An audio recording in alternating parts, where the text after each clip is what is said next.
Welcome back to The Breakdown with me, NLW. It's a daily podcast on macro, Bitcoin, and the big picture power shifts remaking our world. The Breakdown is sponsored by Nexo.io, Arculus, and FTX, and produced and distributed by CoinDesk. What's going on, guys? It is Thursday, April 21st, and today we are discussing one of the most interesting topics in this entire space to me, which is why crypto matters in emerging markets. Before we dig into that, however, a few notes. There are two ways to enjoy the Breakdown podcast. You can, of course, listen on the CoinDesk Crypto Podcast Network feed. This is their feed that features not only the Breakdown, but other cool CoinDesk shows as well. However, if you are just here for the Breakdown, you can also listen on the Breakdown only feed, which, as you might imagine, has just this show. Both come out each day, the CoinDesk feed coming out earlier in the afternoon, with the Breakdown only feed coming out later in the evening. Whichever feed you are listening on, if you're enjoying the show, please go subscribe to it, give it a rating, leave a nice review, or if you want to dive deeper into the conversation, come join us on the Breakers Discord. You can find a link in the show notes or go to bit.ly, that's ly/breakdownpod. Also, a disclosure as always. In addition to them being a sponsor of the show, I also work with FTX. Now, I want to start today's show with a really interesting report from Chainalysis. Yesterday, Chainalysis published 2021 cryptocurrency gains by country. Ethereum leads as gains skyrocket around the world. And it's a blog post that effectively serves as a report card for how much value was created for people by holding crypto last year. As Chainalysis says, 2021 was another strong year for cryptocurrency, as assets like Bitcoin and Ethereum were able to build on positive momentum gained at the end of 2020 and hit new all-time highs in 2021. So what they're trying to do here is calculate gains by country. They admit that their methodology isn't perfect, but here's their proxy. They say, first we measure on-chain macro-level flows of all crypto assets. Then we estimate the total collective gains made by each asset by measuring the differences between the US dollar value of all withdrawals of the asset and the value of all deposits of the asset. We then distribute those gains or losses by country based on the share of web traffic each country accounts for on each exchange's website. Now, as they admit, they'd rather be calculating gains at the individual or wallet level rather than the service level, but it's still an interesting way to estimate this. Chainalysis has been doing a lot of interesting research like this. They also do an annual global crypto adoption index, and I appreciate that even if they admit their methodology isn't perfect, they lay it out so you can determine how much of a grain of salt to take with it. In any case, in 2021, Chainalysis says investors around the world realized total gains of $162.7 billion. That's up from $32.5 billion in 2020. As you would expect, the lion's share of that is in developed Western nations, and frankly, the preponderance of it comes from the US. $46.9 billion of that was in the United States, which is more than 5 times higher than number 2, the United Kingdom, at $8.1 billion. Rounding out the top 5 are Germany at $5.8 billion, Japan at $5.5 billion, and China at just over $5 billion. But where this really gets interesting is when Chainalysis starts to look at how certain emerging market countries in particular rank relative to their GDP.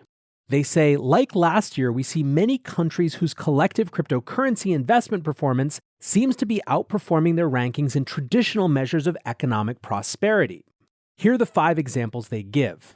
Turkey has the 11th largest GDP in the world at $2.7 trillion. However, they were 6th in realized cryptocurrency gains at $5.6 billion, which isn't far behind China, Germany, and Japan. Vietnam, with a GDP of $1.1 trillion, is the 25th largest GDP in the world, but was the 16th largest in terms of realized crypto gains.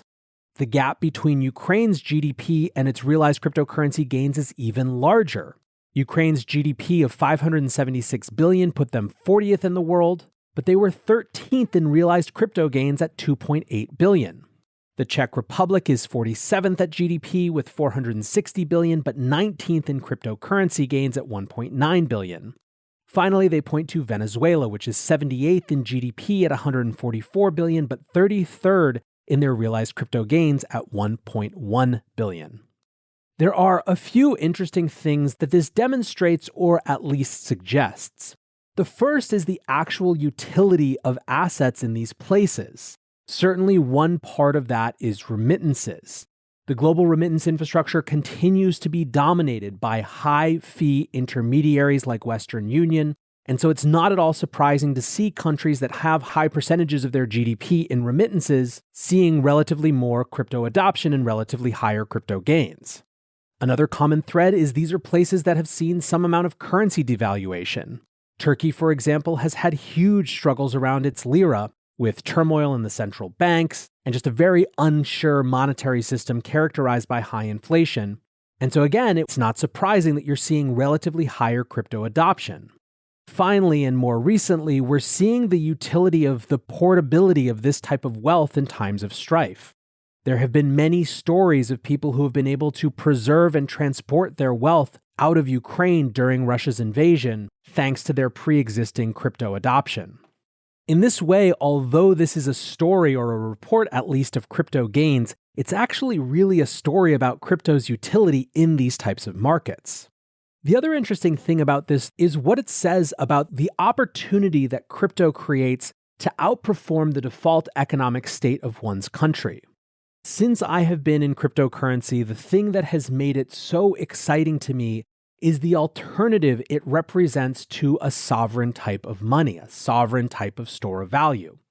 It does not take an all fiat must die position to see just how out of the historical norm it is for citizens of nations no different than you or I except for accidents of birth to be able to opt out of local currency regimes and opt into something that is dictated by different global forces. That's not to say that Bitcoin or crypto are exclusively and in every way better than those local currency regimes. But what they give people is choice, and more choice net is better.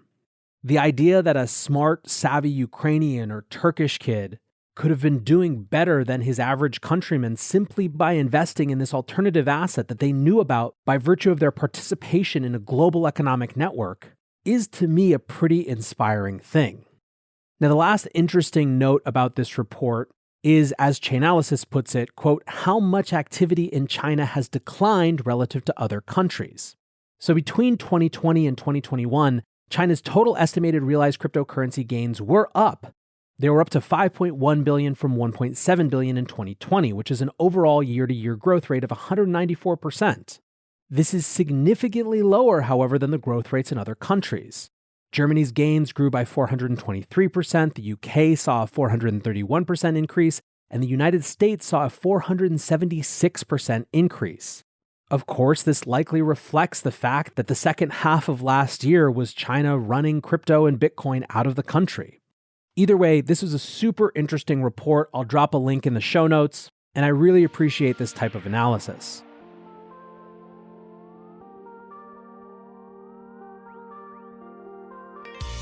Looking for ways to step up your crypto game? Then go with Nexo. For starters, you get free crypto for each purchase or swap. How about earning guaranteed yields? Up to 17% paid out daily. Ideal for you hardcore hodlers. You don't even need to sell. Instead, borrow instant cash against your assets. Get the most out of your crypto with Nexo at nexo.io. That's nexo.io. Meet Arculus, the next generation cold storage wallet. Arculus secures your crypto using 3-factor authentication, providing a simpler, safer, and smarter way to store, buy, swap, send, and receive crypto. Arculus is offline cold storage. Your private keys are encrypted on the Arculus keycard and are never online. Stay safe from hackers with no cords, no charging, no Bluetooth. Just crypto security made simple. Buy Arculus on Amazon today. The breakdown is sponsored by FTX US. FTX US is the safe, regulated way to buy and sell Bitcoin and other digital assets, with up to 85% lower fees than competitors. There are no fixed minimum fees, no ACH transaction fees, and no withdrawal fees.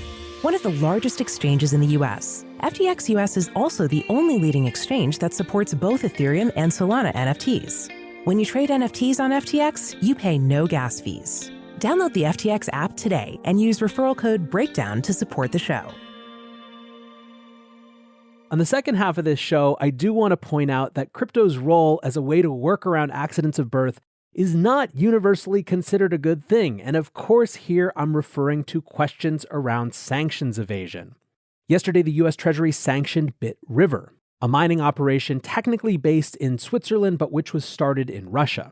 Many are seeing it as something of a preemptive strike.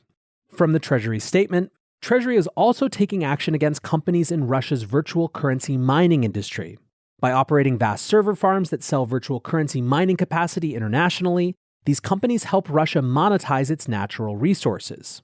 Russia has a comparative advantage in crypto mining due to energy resources and a cold climate. However, mining companies rely on imported computer equipment and fiat payments, which makes them vulnerable to sanctions. The United States is committed to ensuring that no asset, no matter how complex, becomes a mechanism for the Putin regime to offset the impact of sanctions. Virtual currency mining company BitRiver was founded in Russia in 2017 and currently operates out of 3 offices across Russia. In 2021, BitRiver shifted legal ownership of its assets to a Switzerland-based holding company. OFAC designated this holding company, BitRiver AG, pursuant to EO 14024 for operating or having operated in the technology sector of the Russian Federation economy. Now, this comes a day after an IMF report that we discussed that warned about crypto mining as a tool for state-level actors to put natural resources that they can't export to productive economic use. Bloomberg discussed how this could be relevant for mining operations beyond just Russia. Specifically, if this knocks a big part of the hash power offline in Russia, it could be a boon to mining in other places, including in North America. Remember, the US was the single biggest beneficiary of China's mining ban in terms of where hash power flowed after. Indeed, this is the theme of follow-up comments from BitRiver. Igor Runets, who's the company's CEO and founder, had this to say to CoinDesk. BitRiver's parent company is based in Switzerland and, quote, has never provided services to Russian government institutions. Quote, these US actions should obviously be viewed as interference in the crypto mining industry, unfair competition, and an attempt to change the global balance of power in favor of American companies, end quote. David Carlisle, who's the vice president of policy and regulatory affairs at Elliptic, which is another blockchain analytics firm, said, as Western sanctions tighten on Russia's energy sector, Russia will be increasingly incentivized to monetize its energy resources through mining, end quote. He called the sanctions, quote, an unprecedented action by OFAC and, quote, a preemptive strike to prevent Russia from leveraging its energy resources for crypto-enabled sanctions evasion. Now, there is some interesting nuance here. This is targeting Bitcoin mining, but it's not really a condemnation of mining per se. It's a recognition of mining's capacity to help monetize natural resources and attempt to cut that off. What's more, it's connected seemingly to at least one specific actor who is involved with River. Colin Post from the block says it's critical to note here that BitRiver's Irkutsk operation runs on electricity from Oleg Deripaska's Russell Bratsk. Deripaska has been under sanctions since 2018. Now, this is a fascinating turn of events, and there are a lot of dimensions to this. Another one is what to do if you're an American who has equity in BitRiver or who hosts mining equipment with them. Marty Bent wrote about this in his daily newsletter yesterday. Quote, there are many American citizens and companies who are now scrambling to figure out what to do with their miners after the Treasury Department made their order today. Will BitRiver give them their machines back? Will the US government let these people receive their machines if BitRiver is an ethical business and attempts to do so? These are questions I don't know the answer to at the moment, but are questions miners should ask themselves before loading up their operations with third-party risk. As Bitcoin continues to grow, and with it the target on its back, Bitcoin miners should be hyper-aware of these third-party risks and attempt to mitigate them to the best of their ability. This is why your Uncle Marty is very bullish on vertically integrated off-grid mining operations that are more distributed, housed in states that respect freedom and property rights, and significantly harder to identify and shut down when the government inevitably decides to focus the ire of their manic anti-human insanity on the Bitcoin mining industry.